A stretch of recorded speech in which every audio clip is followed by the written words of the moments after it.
जीवन उधारा है,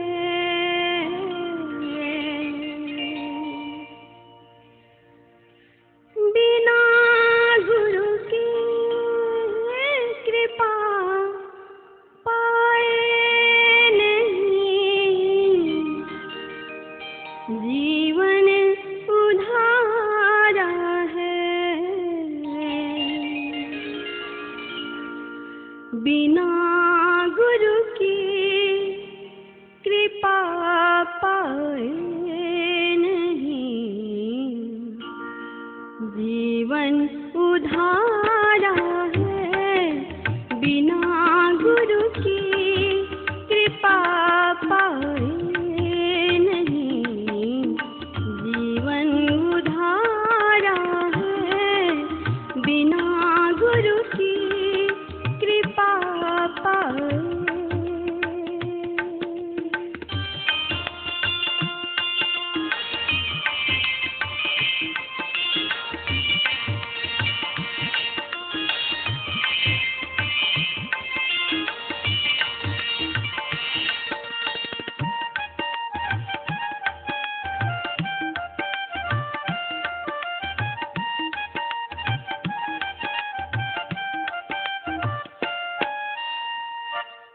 फंसी श्रुति आई फांसी, फंसी श्रुति आई फांसी।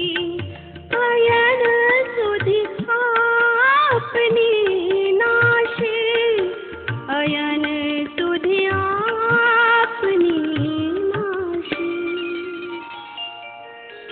भई भव सोग की वासी, कठिन जहाँ ते उधारा है। भई भव सोग की वासी, कठिन जहाँ ते उधारा है। बिना गुरु की कृपा पाए नहीं। जीवन उधारा है, बिना गुरु की कृपा पाए।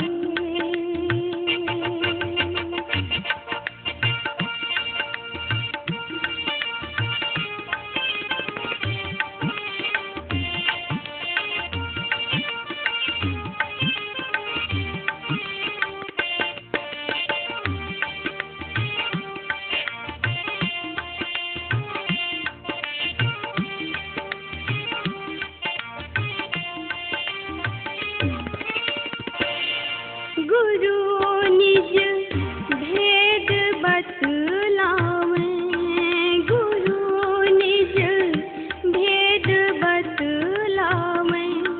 सूरत को राह दर्शावे, सूरत को राह दर्शावे। जीव हित आप ही आवे, सूरत को आई तारा है। जीव हित आप ही आवे, सूरत को आई तारा है। बिना गुरु की कृपा पाए नहीं। जीवन उधारा है, बिना गुरु की कृपा पाए।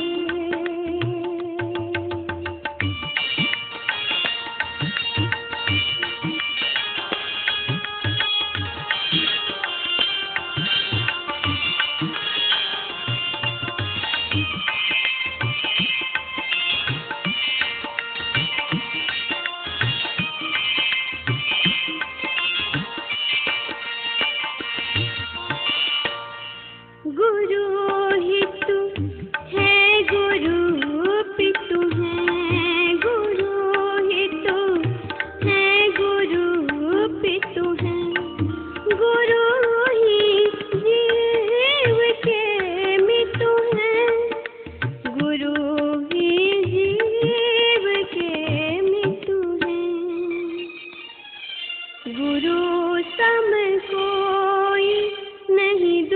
जो जीवों को उधारा है, गुरु सम कोई नहीं दूजा, जो जीवों को उधारा है, बिना गुरु की कृपा पाए नहीं जीवन उधारा है, बिना गुरु की कृपा पाए।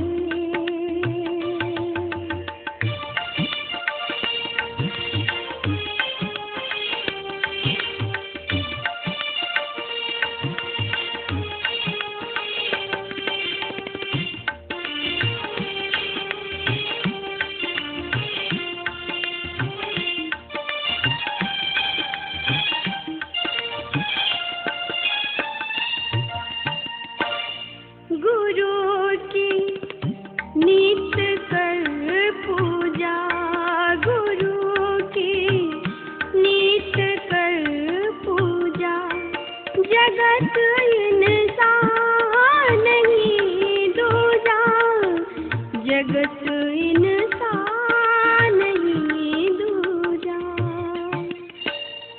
मेरी को आन नहीं सूझा, फकत गुरु की आधारा है, मेरी को आन नहीं सूझा, फकत गुरु की आधारा है, बिना गुरु की कृपा पाए नहीं जीवन उधारा है, बिना गुरु की कृपा पाए नहीं जीवन उधारा है, बिना गुरु की कृपा पाए नहीं जीवन उधारा है, बिना गुरु की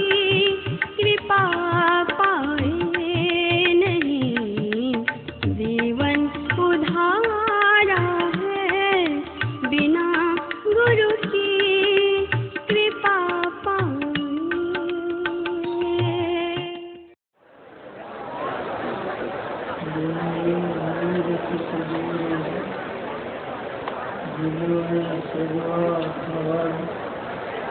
मंगलमय मंगलकर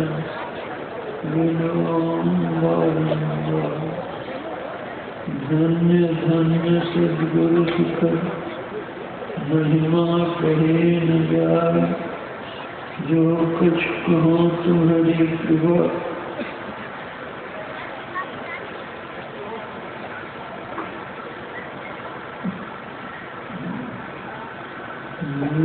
कुछ नहीं होता। समवेत समादरणीय सज्जन वृंद, आदरणीय माताओं तथा भक्तिमती बहनों,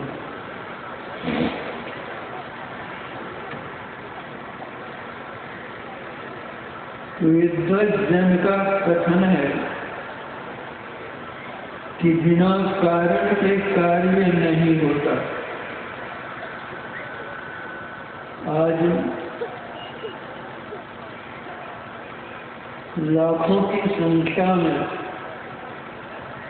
जो आप लोग यत्र तत्र से यहाँ एकत्र हुए हैं, क्या कारण?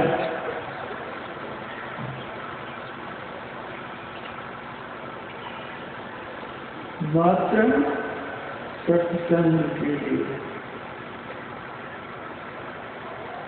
सत्संग को संतों ने विविध भांति से समझाने की चेष्टा की है। कबीर साहब ने इसको सतगुरु की हाट कहा है। चल सतगुरु की हाट, ज्ञान बुधिराइए कीजे साहब से है कर्म पद पालिए।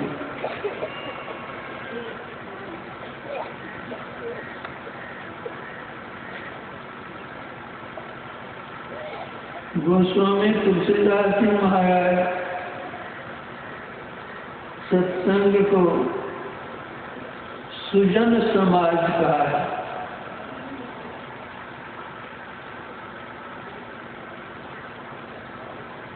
संत समाज कहा है। मुद मंगलमय संत समाज ये जग जंगम तीरथ राज।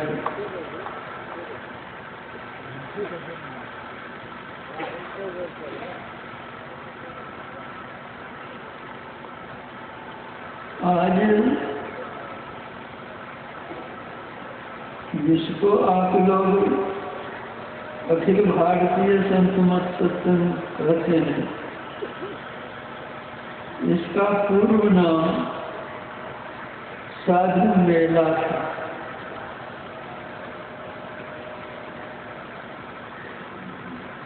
उसी सत्संग के निमित्त हम लोग यहाँ उपस्थित हुए हैं। सत्संग दो शब्दों के योग से बना है, सत और संग। सत्य क्या है?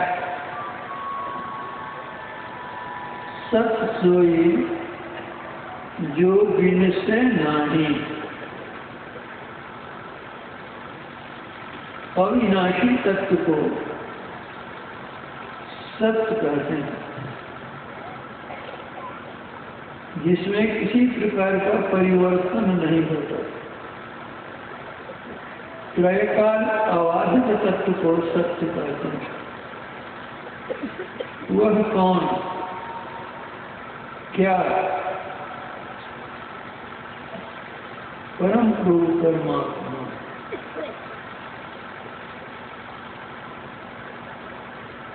वह सत्य, उन्हीं का अभिन्न अंश जीवात्मा सत्य। इस सत्य को उस सत्य से मिला देना, इस सत्य को उस सत्य का संग कर देना, यह सत्संग है। यह है उत्तम कोटि का सत्संग, प्रथम श्रेणी का सत्संग है। किंतु जब तक सत्य स्वरूप सर्वेश्वर का साक्षात्कार नहीं हुआ, तब तक हम लोगों का सत्संग कैसा? जिन्होंने उन प्रभु का दर्शन किया है, ऐसे संतों के संग को भी सत्संग करते हैं। किंतु ऐसे संत भी दुर्लभ हैं। जिस समय संत होते हैं, उस समय लोग उनकी पहचान नहीं करते। अवश्य ही उन पर थूकते हैं, गाली देते हैं, गालियों का बौछार करते हैं, मारपीट करते हैं, जान मारने को उद्यत होते हैं और अवसर पाने पर जान भी मार देते हैं।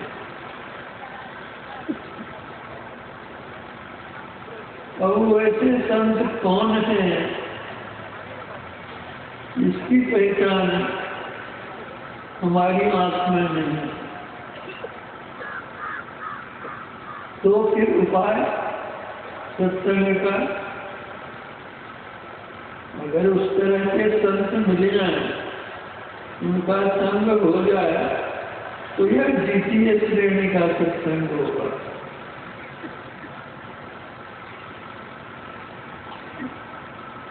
कबीर साहब ने कहा है, साधु मिले साहब मिले अंतर रही निरेख,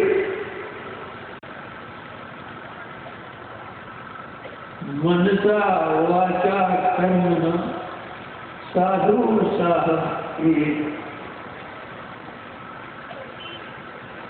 ऐसे संतों के अभाव में उनकी जो सतवाणी है, उनकी सतवाणी का संग करना यह भी सत्संग है, और यह तृतीय श्रेणी का सत्संग है।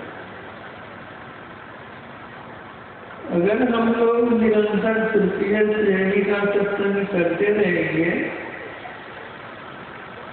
तो एक दिन द्वितीय श्रेणी का भी अवसर मिलेगा, और एक न एक दिन प्रथम श्रेणी का सत्संग भी कर पाएंगे।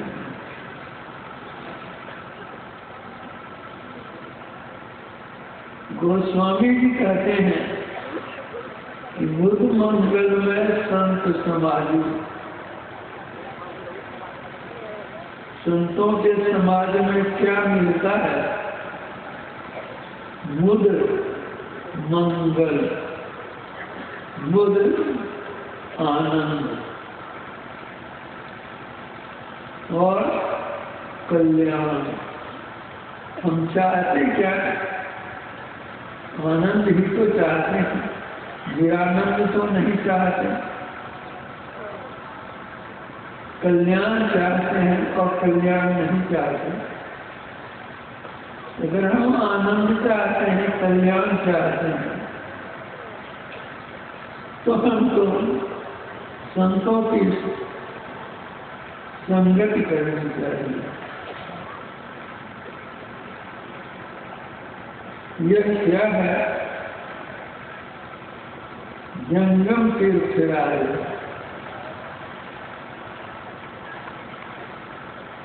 प्रयागराज में त्रिवेणी है, वह जड़ है। तीर्थराज तो कहते हैं उनको हम, लेकिन वह जड़ तीर्थराज है। और सत्संग जंगम तीर्थराज है। आज यहाँ, कल वहाँ, परसों वहाँ,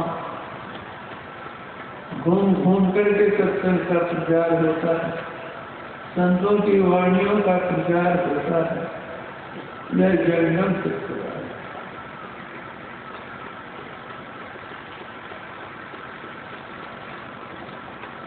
कोई कहेंगे कि प्रयागराज में तो त्रिवेणी है, गंगा जमुना सरस्वती, तीन वेणियां हैं, तीन धाराएं हैं, इसलिए त्रिवेणी कहते हैं उनको। सत्संग में कौन सी त्रिवेणी है? यह तीर्थराज कैसे हुआ? परम पूज्य गुरुदेव के साथ मैं गया था, बहुत वर्ष पूर्व की बात है। तो जहाँ गंगा और यमुना का संगम है, मेरे मन में उत्सुकता हुई। मैंने कहा जब यहाँ आए हैं तो त्रिवेणी संगम कहाँ है, उसको देख लें। गुरु महाराज तो साथ में थे ही, नाव पर सवार हुए और चले। जहाँ गंगा और यमुना दोनों की धाराएं मिलती थी, वहाँ नाव गई, का यही त्रिवेणी है। तो मैंने कहा कि तो द्विवेणी है, त्रिवेणी कहाँ है?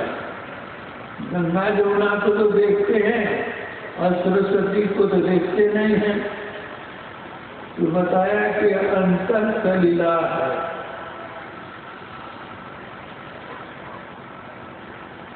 तो यहाँ त्रिवेणी कौन सी है संतों की संगति में?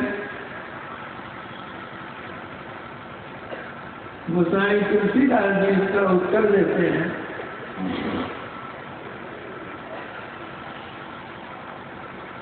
राम भगति जह सुर सरी धारा, सरस ब्रह्म विचार पुजारा, विधि निषेध मां कलिमल हरणी, करम कथा रविनंदिनी वर्णी।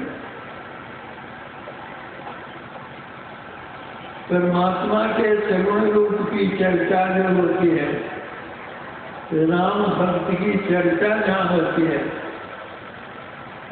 वह गंगा की धारा है। और निर्गुण निराकार तत्व का जो प्रतिपादन होता है ब्रह्म विचार का, वह सरस्वती की धारा है।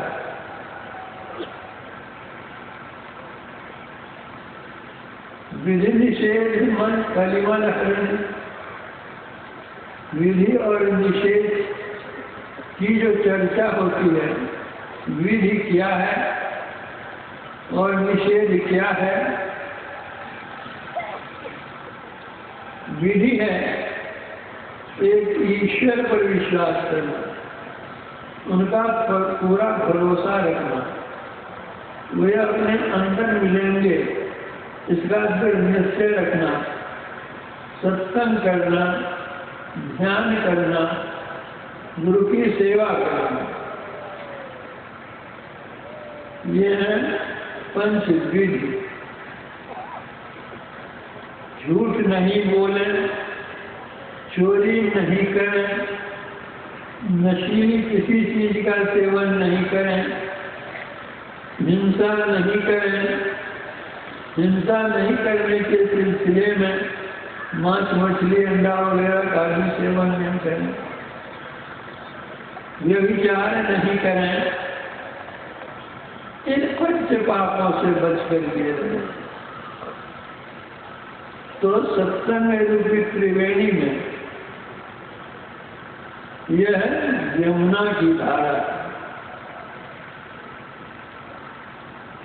दो त्रिवेणी तो हम लोग समझते हैं, प्रयागराज की त्रिवेणी और सत्संग की त्रिवेणी, लेकिन एक त्रिवेणी और है,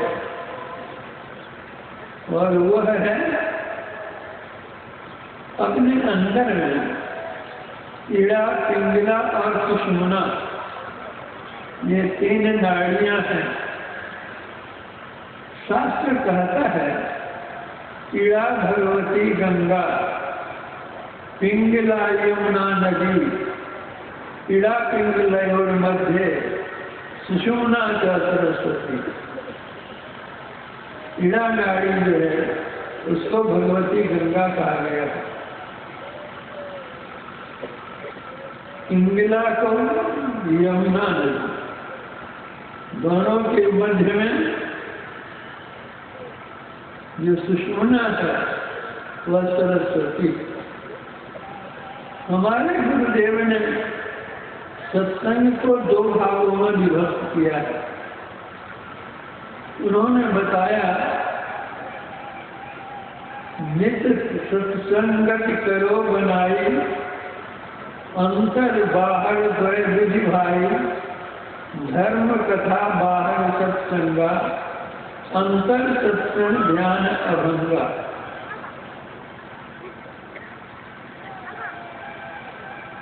भगवत चर्चा जहाँ होती है, बाहर में जो कथा होती है, यह है बाहर का सत्संग, और जो अंतर साधना करते हैं जिससे जीव का मिलन होता है, वह आंतरिक सत्संग है। तो ये दोनों प्रकार के सत्संग करना चाहिए, बाह्य सत्संग भी और अंतर सत्संग भी। बाह्य सत्संग में तो जो संत हैं उनके दर्शन दुर्लभ हैं।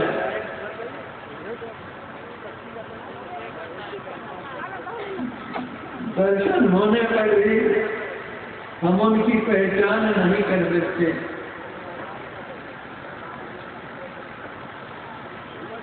संतों की कभी कभी लीला भी विचित्र हुआ करती है।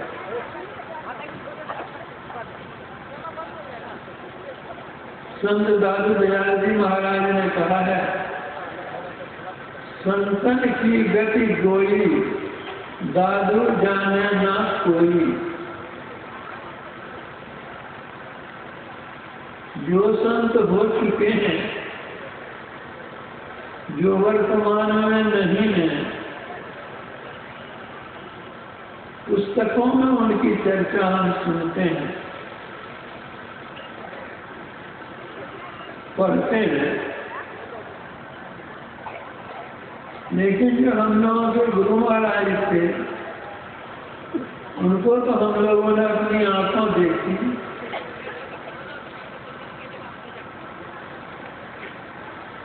एक लघु घटना है।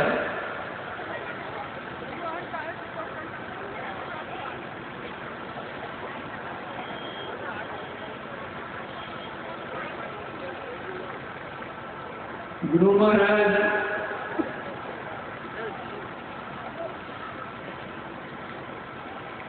बहुत वृद्ध हो गए,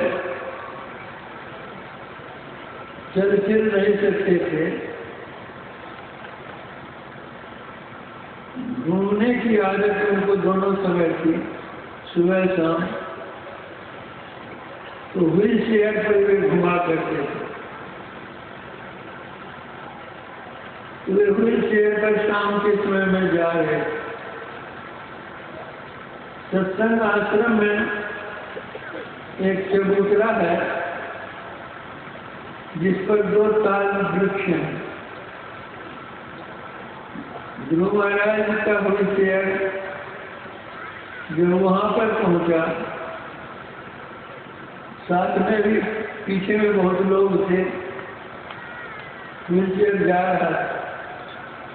एक अपरिचित व्यक्ति आते हैं और गुरु महाराज के चरणों में प्रणाम निवेदित करते हैं। गुरुदेव पूछते हैं, कहाँ से आए हो, किस लिए आए हो? उन्होंने अपने स्थान का नाम बतलाया और बतलाया कि आपके दर्शन के लिए आए।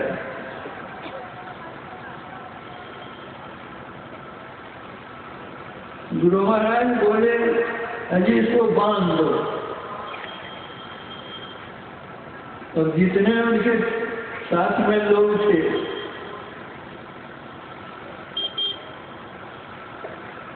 किसी को अच्छा तो नहीं लगा कि कोई अपरिचित व्यक्ति आगा दर्शन करने के लिए उनको बंधवा दे। तो बहाना किया गया कि बुजुर्ग उनको बांधने के लिए तो कोई सामान यहाँ नहीं है। तो वे धोती पहने हुए थे। गुरुदेव बोले, इनकी धोती से इनके बांध दो। और उन्हीं की धोती से उनके दोनों हाथों को लटपटा दिया गया। गुरु महाराज बोले, बैठो यहाँ। बेचारे बैठ गए। गुरु महाराज चले गए घूमने के लिए। लगभग 1 घंटा के बाद गुरुदेव लौटे। तब तक वो बेचारा बैठा हुआ था, श्रद्धालु था, कोई बंधन तो था नहीं, तो वो चला गया होगा, लेकिन श्रद्धालु था, बैठा रहा। जो गुरुदेव लौटकर आते हैं, देखते हैं कि बैठा हुआ ही है, तो गुरुदेव गए तो अंदर बैठा हुआ है। अच्छा जी, इसका बंधन खोल दो। तो जो हाथ लटपटाया गया था धोती से उसको खोल दिया गया। गुरु महाराज बोले सीधे घर चले जाओ, रास्ते में कहीं रुकना नहीं। बेचारा चला गया। और जितने लोगों ने यह दृश्य देखा सबके मन में हुआ यही कि गुरु महाराज ने अच्छा नहीं किया, ये कोई सज्जन आवे दर्शन करने के लिए उनको बंधवा दें। अब होता क्या है, 15-20 दिनों के बाद वह फिर लौट करके आदमी आता है। वैसे तो सैकड़ों आदमी आश्रम में आते और जाते रहते हैं प्रतिदिन, लेकिन जिसके साथ कोई घटना घट जाती है तो वो पहचान में आ जाते हैं। तो जैसे वे आए लोगों ने पहचाना वही आदमी जिनको गुरु महाराज बंधवाए थे, चरणों में गिर गया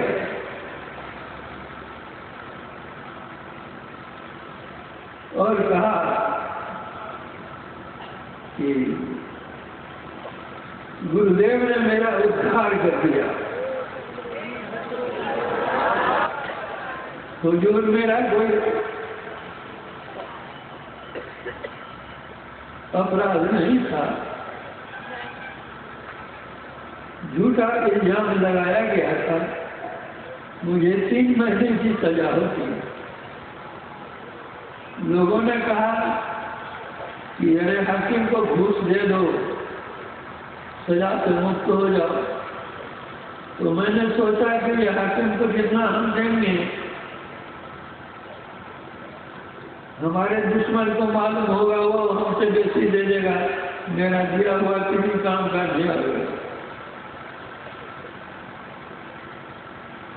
तो हम सच के दरबार में तो मैं हुजूर के शरण में आया, हुजूर ने मुझे बंधवा दिया और 3 महीने के लिए मुक्त करवा दिया।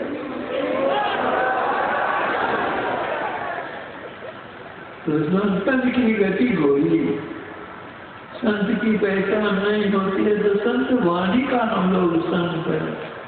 अभी हम लोग जो एकत्र हुए हैं संत वाणी का संत करें। संत लोग क्या कहते हैं? संत लोग लेते नहीं है, संत लोग देते हैं।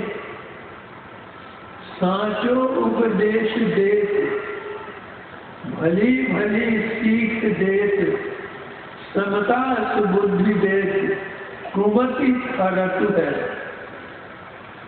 मार्ग बताई देते, भाव भगति देते, प्रेम की प्रतीति देते, अभरा भरतु है,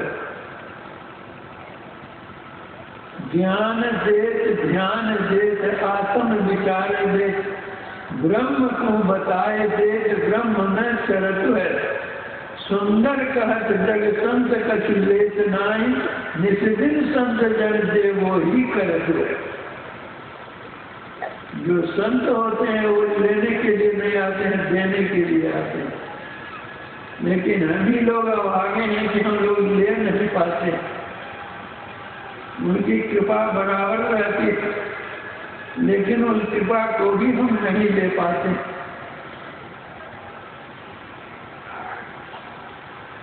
सूर्य की किरण है, सूर्य किसी को कम और किसी को बेसी प्रकाश नहीं देता,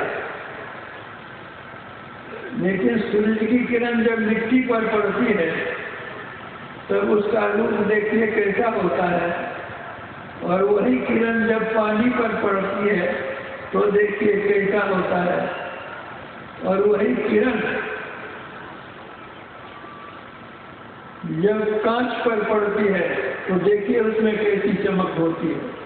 तो जिसमें जितनी सफाई होती है, जिसमें जितनी पवित्रता होती है, उसमें उतनी ही कृपा अधिक हटती है। इसलिए जो संत महात्मागण होते हैं उनकी कृपा लेने के योग्य अपने को बनाना है। जब अपने को योग्य बना लेंगे तो संतों की कृपा करो।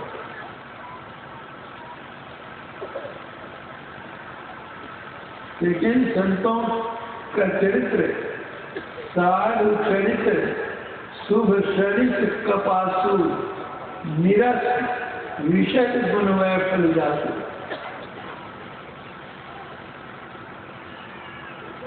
निरस होता लेकिन विषय गुणमय फल होता है।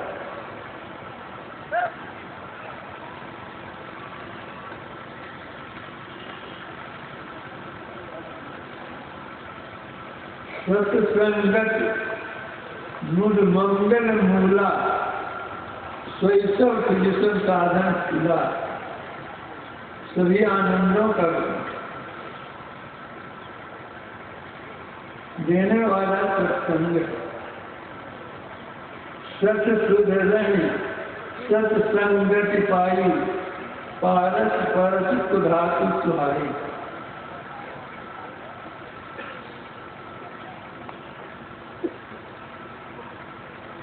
जो शख्स हैं वे भी सत्संग करते करते सुधर जाते हैं, सुधार हो जाता है, उद्धार हो जाता है। संतों का संग करने से उनकी नैसर्गिक आभा हमें प्रवेश करती है। इसलिए कबीर राम ने कहा, कबीर संगत साध की जो गंधी की बात, जो कुछ गंधी दे रही तो भी बात की बात। गंधी की दुकान पर जाइए, वह आपको इतने का पहाड़ लगाकर दे नहीं भी दे, लेकिन उसकी दुकान पर आप खड़े रहिए तो उसकी दुकान से सुगंधी आएगी और आपको मिलेगी। उसी तरह संतों की संगति करें। संत कुछ बोले भी नहीं, चुपचाप ही रहे, तब भी उनकी नैसर्गिक आभा आप में प्रवेश करेगी और आप में परिवर्तन आएगा।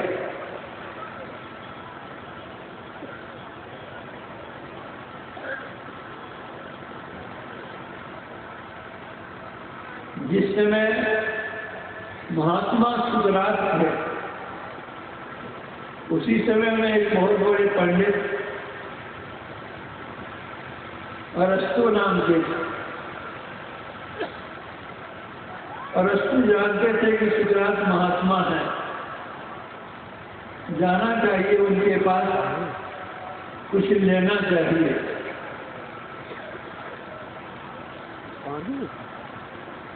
लेकिन मनुष्यों में कुछ होता है आजकल करने का।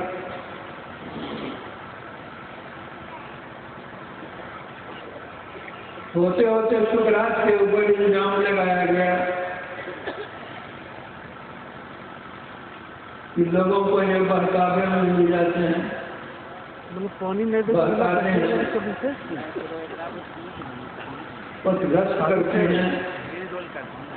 दूसरी की लांछना उन पर लगाई गई। सुकरात को नजरबंद में रखा गया और कहा गया अपने विचार में आप परिवर्तन लावे, इसके लिए 40 दिनों की अवधि दी जाती है, अन्यथा आपको जहर का प्याला पीना पड़ेगा।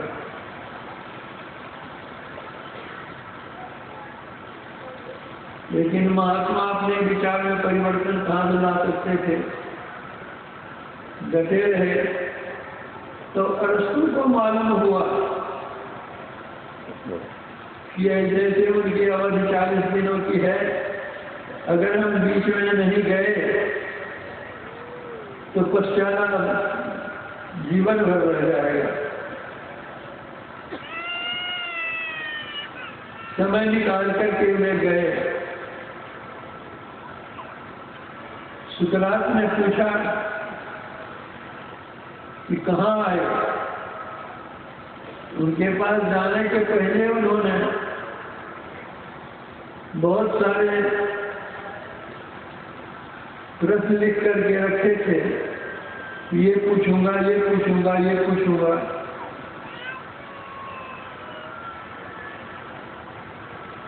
लेकिन जब उनके पास पहुंचे और उन्होंने पूछा कि कहाँ आए हो, उन्होंने कहा जब मैं आपसे दूर था मेरे मन में बहुत सारी जिज्ञासाएं थी, किंतु जैसे जैसे मैं आपके पास आता गया जिज्ञासाएं समाप्त होती गई। अब एकमात्र रह गई है और वह यह जिज्ञासा है कि ऐसा हुआ कैसे। तो उन्होंने कहा कि जो व्यक्ति जिस प्रकृति के होते हैं उस तरह की आभा उसके शरीर से निकलती है। जो तमोगुणी व्यक्ति होते हैं उनके तमोगुणी आभा निकलती है, रजोगुणी व्यक्ति के शरीर से रजोगुणी आभा निकलती है, सतोगुणी व्यक्ति के शरीर से सतोगुणी आभा निकलती है। तो जब तक तुम आभा से बाहर थे तब तक तुम्हारे मन में यह सारी जिज्ञासाएं थी। जैसे जैसे उस आभा में तुम प्रवेश करते गए वैसे तुम्हारी जिज्ञासाएं समाप्त होती गई और यहाँ आते आते तुम्हारी सारी जिज्ञासा समाप्त हो गई। इसीलिए कहा जो कुछ गंधी दे नहीं तो भी बात सुबह। कदली सीप भुजंग मुख स्वासी एक गुण तीन, जैसी संगति बैठिए ऐसो ही तलकीन। स्वाति की बूंद होती है, जब वह बूंद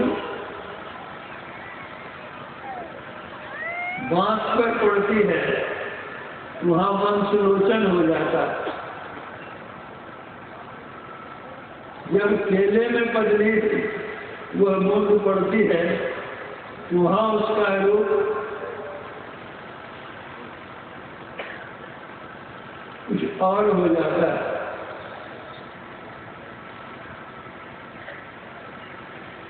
सर्प के मुंह में पड़ने से वहां पर मणि हो जाता है।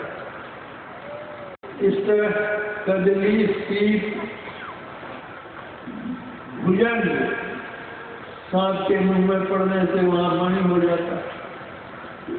जिस तरह जहां संग है उस तरह का रंग है।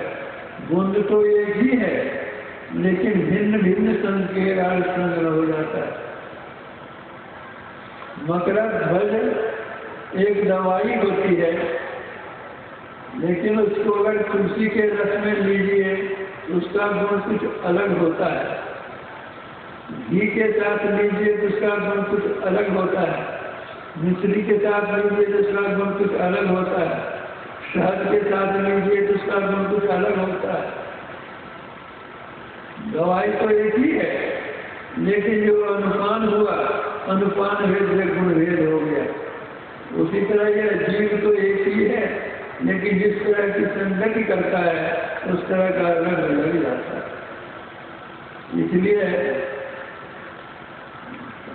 मीराबाई कहती है मनुआ राम नाम रस पीजे तनि कुसंग सत्संग बैठनित हरि चर्चा सुन लीजिए। काम क्रोध मद लोभ मोह को बहा हृदय से दीजिए। मीरा के प्रभु गिरधर लागे वाही के रंग में दीजिए। राम नाम का रस कहाँ मिलेगा? संतों के संग में ही मिलेगा।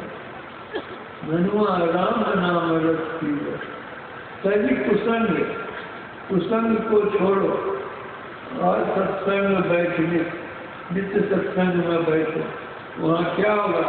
हरि चर्चा सुन लीजिए, ईश्वर का गुणगान सुनो।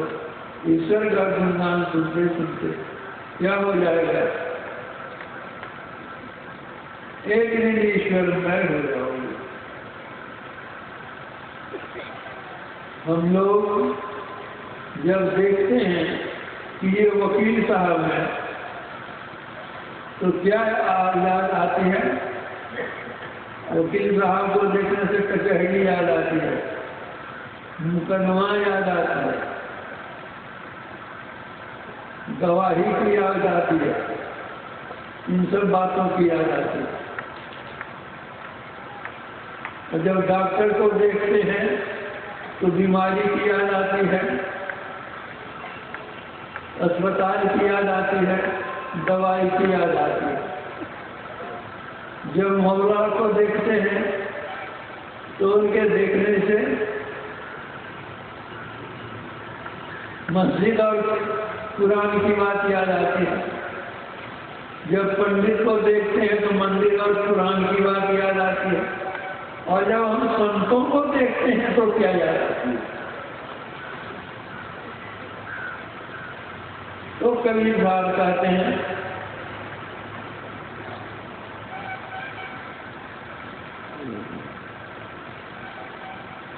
कबीर दर्शन साधु के साहब आवे याद, लेखा किया ही घड़ी बाकी के सब बाद।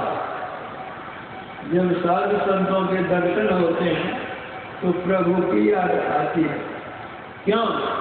इसलिए कि परम पुरुष की आरती संतों की ही दे, लखा जो चाहे अलग को इन्हीं में अलग है। तो जो संतों के दर्शन करते हैं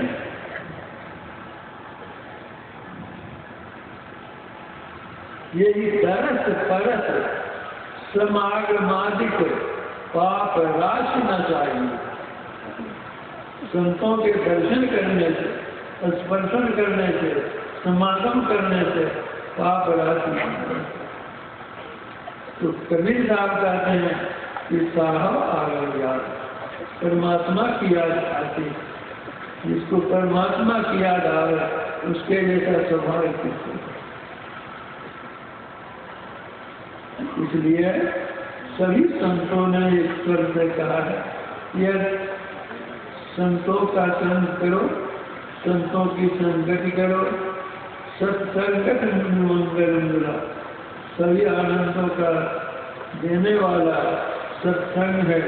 सत्संग करना चाहिए। जो सख्त होते हैं उसका भी उद्धार हो जाता है। अंगुलीमाल नाम का बड़ा भारी लुटेरा था, डकैत था वो, लेकिन जब संग किया भगवान बुद्ध का तो उसकी जो तमोगुनी वृत्ति थी वह समाप्त हो गई, सतोगुनी वृत्ति आ गई। भगवान महावीर के एक राजा था,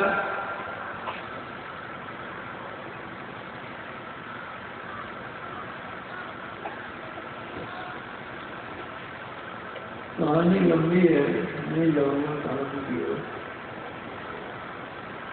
वह जो भगवान की शरण में आया तो उनके मन में परिवर्तन आ गया। तो जो सत्संग करते हैं, संतों की संगति करते हैं, उनमें परिवर्तन आता है। अगर सत्संग से परिवर्तन नहीं हो तो कहा सत्संगति सुधरा नहीं, ताका बड़ा अभाव।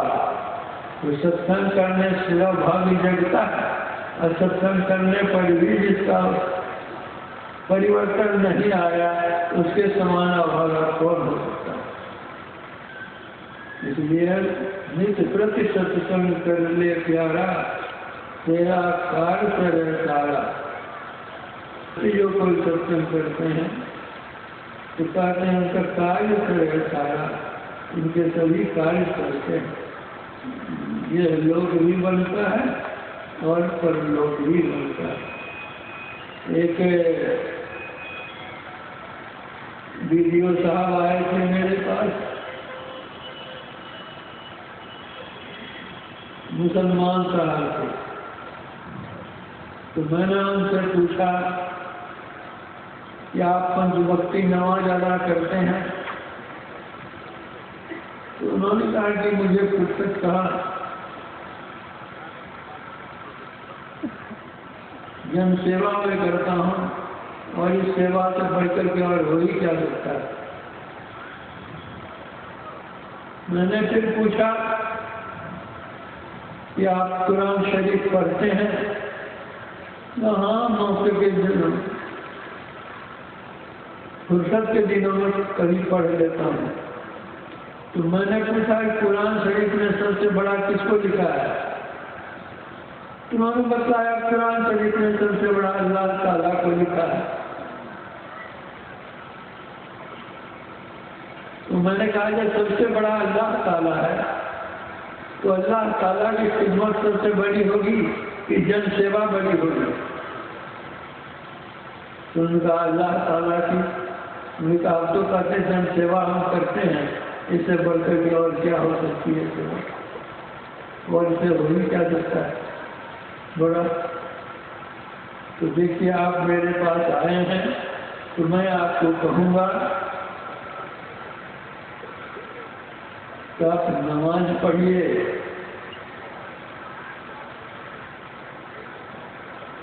नमाज पढ़ने से क्या होता है? लिखा है जिस तरह से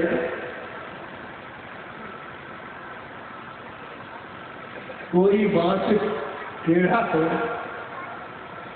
उसको सेक करके क्या कहते हैं सीधा किया जाता है, उसी तरह से यह मन टेढ़ा है, नमाज पढ़ने से यह मन सीधा होता है।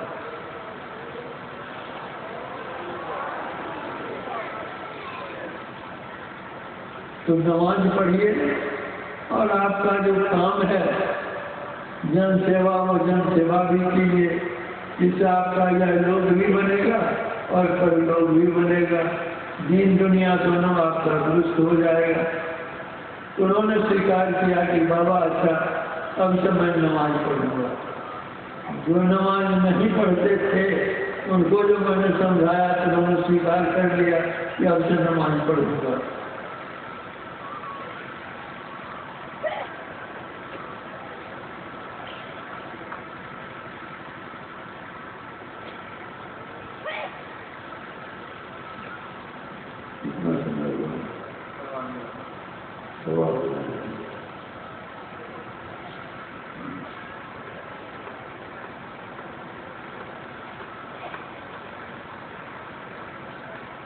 तुलसी साहब ने कहा सत्संग करना मन तोड़ शरण संतन की अंदर अभिलाषा लिए है।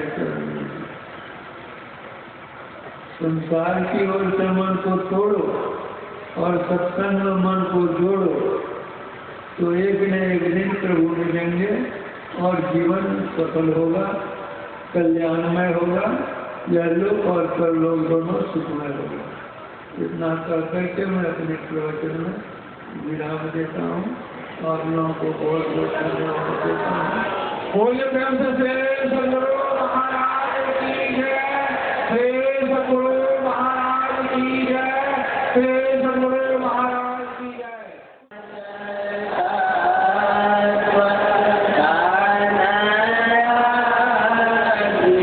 Yeah.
जय गुरु महाराज, जय गुरु महाराज।